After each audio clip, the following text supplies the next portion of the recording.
What is up, farming family? How y'all doing today? Today, we're checking out that GRUVN MUVN 16X.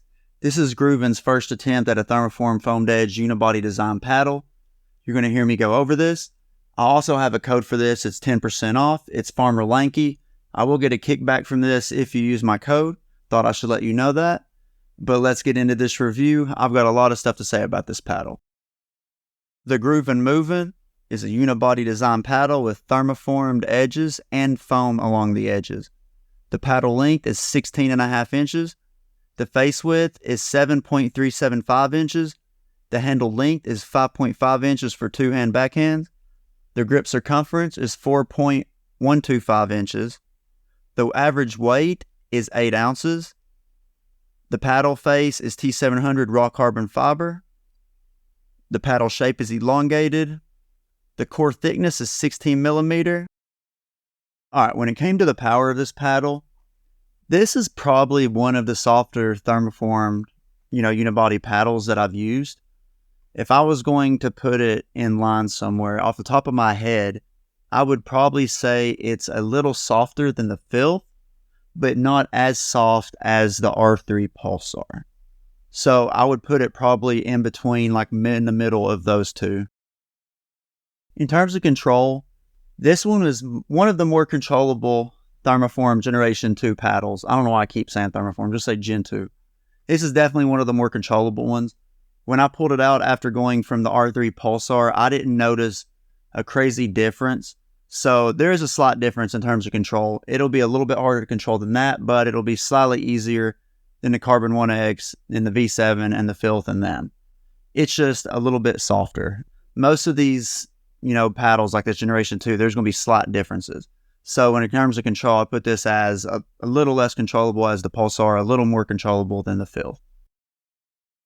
In terms of spin, I would probably rank this right there with the Model E Elite. With most of these Gen 2, thermoform paddles, there's going to be slight differences, and people aren't really going to be able to tell unless they're just ripping like crazy amounts of topspin and putting as much into it as they can. Like most of these paddles, the Gen 2 ones you're going to take out and use, you're going to have enough spin to where you're not going to be complaining. And your teammate and your opponent are going to see the spin, especially compared to the fiberglass and the composite paddles that are out there right now, or at least most of them. In terms of durability, this is a unibody design paddle with foam, in the handle and thermoformed edges. Pure unibody paddle. I've got a unibody video saying what a unibody design paddle is. If you're curious, you can go watch that.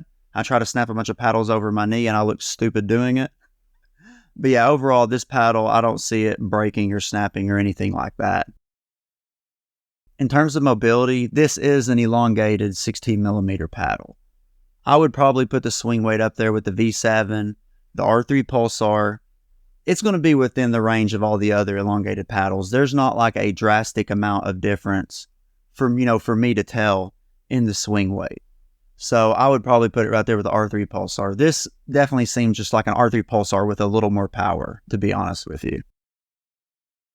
All right, when it comes to the pricing, this is $179.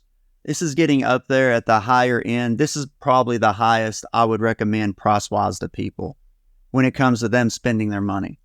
This and the double black diamond are both, right at this range. And this is the last, the highest I would go when it comes to recommending it. And to be honest, this paddle's pretty much worth it. Like, I have this in my top 4. Right now, it's the Vatic Prism and the R3 Pulsar. I'm having a hard time between those two. I keep bouncing between them. Then it's the Filth and the GRUVN MUVN. And those two are like this right now with me. I am struggling deciding which one I like more. So overall, I think it is still valued, for the overall price, even though it is more than the other, options. But yeah, this has been my review. The one thing I like about it is, or one of the things I like about it is, it's more controllable than some of the other thermoform paddles, and it has a unique, design at the top of it. And the graphics, everything about it, it doesn't look bland. That's the main thing. I know y'all have seen tons of, raw carbon fiber paddles, and all of them look very similar, but at least this one has like a sleek looking design. Because let's be real, most of these Gen 2 paddles are going to play good.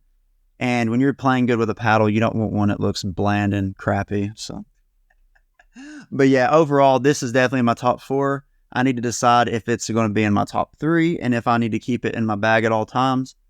But until next time, stay safe. Have a good day.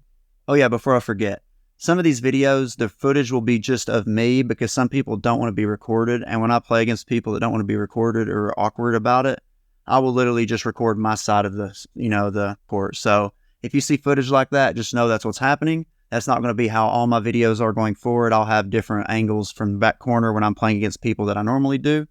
Thought I should let you know that. But drink plenty of water. Peace, y'all.